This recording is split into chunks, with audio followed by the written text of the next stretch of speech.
ये छोटे बेटे आया हूँ, कई बार गांव में आया हूँ। दावत नहीं दी है आप लोगों को, न लड्डू खिलाए। अभी शादी हुई है 18 नवंबर को, तो पूरी ताकत से नारा लगेगा महान दल जिंदाबाद। आप बोलेंगे जिंदाबाद जिंदाबाद, महान दल जिंदाबाद। और ताकत इतनी ज्यादा लोग, इतनी कम आवाज। महान दल जिंदाबाद,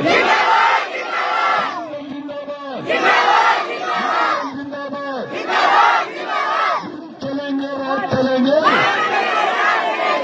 महान दल के साथ चलेंगे। दिन चलेंगे रात चलेंगे, दिन चलेंगे रात चलेंगे, दिन चलेंगे रात चलेंगे। अब अगला नारा मिलेगा, हक मिलेगा, अधिकार मिलेगा, महान दल से न्याय मिलेगा। न्याय दिलाने लायक महान दल हो गया, नौकरी दिलाने लायक और आपका हक दिलाने लायक अभी बचा हुआ, वो बहुत जल्दी हो जाएगा। हम उसकी तिकड़म में लगे, 27, 28 तक, 29 तक जरूर दिलाने लायक हो जाएगी, चिंता मत करिए। इसीलिए गांव गांव निकले। तो कुल मिला के आज किसी कोई काम हो, किसी को परेशान होने की जरूरत नहीं। आपका तरमीम का भी काम फंसा हो, नहीं करा लेखपाल, मुझे बताओ कैसे नहीं करेगा, मैं देखूंगा, देखिए कैसे नौकरी कर लेगा। तो कुल मिलाकर आप न्याय के लिए अब चिंतित न रहिए, चाहे किसी तरह का न्याय। तो कुल मिला के आपको नारा लगाना, हक मिलेगा, अधिकार मिलेगा, महान दल से न्याय। हक मिलेगा, अधिकार मिलेगा, दोनों हाथ उठाकर मुट्ठी बंद करके नारा सभी लोग लगाएंगे। हक मिलेगा, अधिकार मिलेगा, हक मिलेगा, अधिकार मिलेगा। और मजबूती से लगा नारा। आप क्या कर रहे हो, बेइज्जती करा रहे हो। और अगला नारा लगेगा, अपना वोट कहाँ पड़ेगा, महान दल के कहने। वोट से ही लोग डरते, बाकी किसी से नहीं डरते। कांसीराम साहब बंदूक लेकर नहीं आए, उन्हीं का वोट जो कांग्रेस में पड़ता था वही हाथी में डलवा दिए, सब मजबूत हो गए। उसी तरह से वोट आपके पास है, उसे आप मेरे कहने पे देंगे। वोट आपका अपने मन से दीजिए, लेकिन जो जाति अपने मन से देती है वो कमजोर होती है, और जो जाति अपने नेता के कहने पे देती है। जैसे मुलायम सिंह यादव 3.5-4 फुट के थे, लेकिन सब यादवों ने उन्हें नेता माना, जहां कहा दे दिया, वो मजबूत हो गए। तो उसी तरह से जब आप अपना वोट मेरे कहने से देने लगेंगे, तब सब डरने लगेंगे। क्यों? क्योंकि उन्हें पता है कि एक आदमी ताकतवर हो रहा है, वो जब चाहेगा हरा देगा, जब चाहेगा जीता दे। और हराने जिताने बहुत लोग डरते हैं। सरकार बन गई, इनकी बनवा तो उनकी फट जाएगी सबकी। तो इसलिए नारा लगेगा, अपना वोट कहाँ पड़ेगा। अब पूरी ताकत से नारा लगाएंगे, वाला और तगड़ा नारा लगाएंगे महान दल के कहने पर। अपना वोट कहाँ पड़ेगा, अपना वोट कहाँ पड़ेगा, अपना वोट कहाँ पड़ेगा। अब महापुरुषों का नारा लगेगा, सम्राट अशोक महान जो सबसे ताकतवर राजा थे हमारे समाज के, थे मौर्य वंशी राजा थे। और दूसरा नारा महात्मा ज्योतिबा फूले, जिन्होंने पढ़ने लिखने का अधिकार दिलाया। तीसरा नारा माता सावित्रीबाई फूले के लिए, जिन्होंने पढ़ने लिखने का अधिकार दिलाया। और चौथा नारा बाबा साहब डॉक्टर अम्बेडकर, जिन्होंने संविधान बनाकर हमें इंसान बनाया। ये मैं कहूंगा जय हो, सम्राट अशोक महान की जय हो। आप बोलेंगे जय हो, जय हो, लेकिन पूरी ताकत है। सम्राट अशोक महान की जय हो, सम्राट अशोक महान की जय हो, महात्मा ज्योतिबा फूले की जय हो, महात्मा ज्योतिबा फूले की जय हो, माता सावित्रीबाई फूले की जय हो, माता सावित्रीबाई फूले की जय हो, बाबा साहब की जय हो, बाबा साहब की जय हो, बाबा साहब की जय हो। धीमा हो गया मामला। अब अंतिम नारा, भगवान बुद्ध की करुणा हो। भगवान बुद्ध माने ज्ञान के प्रति, और ज्ञान बुद्धि ये कहती है कि घी खाने से आपका बेटा मजबूत होगा, घी जलाने से आपका बेटा मजबूत नहीं होगा।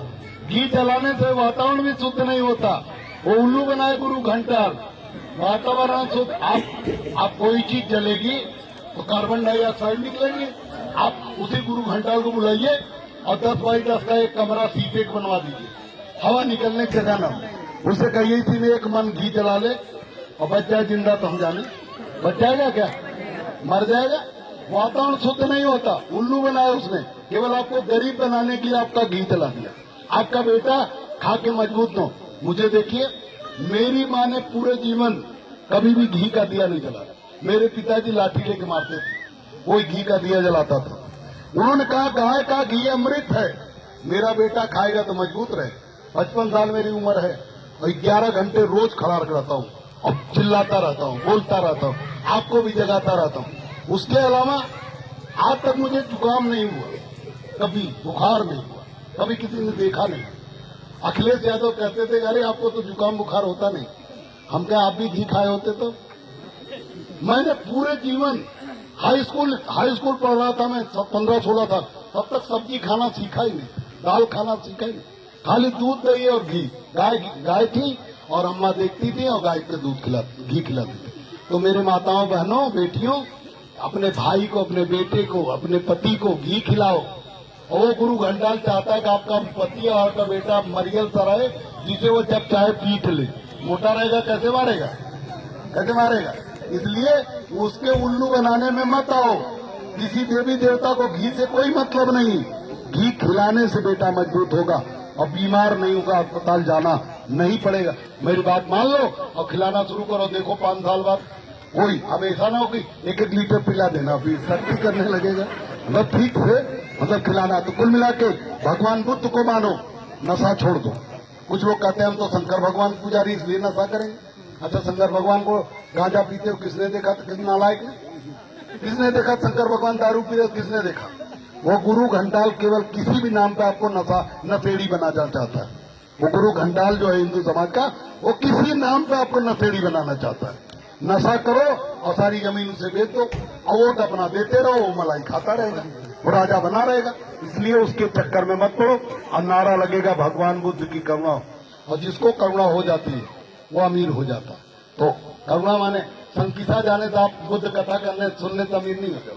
पैसा बर्बाद करोगे तो गरीब हो जाओगे।